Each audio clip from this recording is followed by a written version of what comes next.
and foremost, I want to congratulate you on successful negotiations. You are now under contract.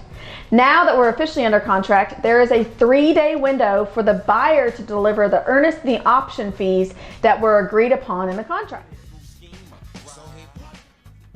Show me the money. Let's first talk about the option fee. The option fee is a negotiated amount payable to the seller that allows the buyer to terminate the contract for any reason within the negotiated amount of time. During that period, the buyer can terminate for any reason under the sun and only lose their nominal fee. Some reasons might include cold feet, or another property hit the market that suits their needs better, or it could be findings during the inspection that are not able to be negotiated or worked out with the seller.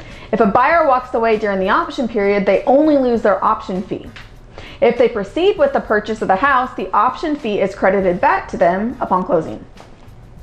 Earnest money is quite different. First off, it's a more substantial amount of money than the option fee, and it's payable to the agreed upon title company. No, show you the money. Earnest money is really a monetary deposit from a buyer to show good faith and intent to perform their duties of the contract. If a buyer chooses to terminate the contract during their option period, the earnest money is fully refundable.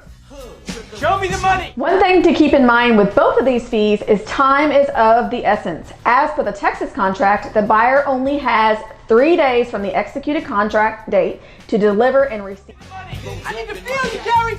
Show me the money! Jerry, you better yell! Show me the money! It's best if a buyer brings these monies as soon as possible and that you deliver to our office so we can make sure the money ends up in the right hands and is properly receipted. There's also an option to electronically send monies, and Stacy can fill you in if you choose to go that route. If the option fee is not delivered to the seller within 3-day period, the buyer can forfeit their right to terminate the contract for any reason. This could also mean that a buyer waives the right to inspect or negotiate any needed repairs, so it is imperative.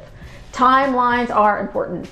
Stacy is phenomenal about dotting the I's, crossing the T's, and keeping you up to date of all the important timelines and deadlines. Having money properly delivered and receipted is also imperative, as the 2 fees are both applied to what a buyer owes at closing. So as a seller, you'll want to make sure to deposit the option fee as soon as possible. If any additional questions come up, Stacy and I are always available to get your questions answered.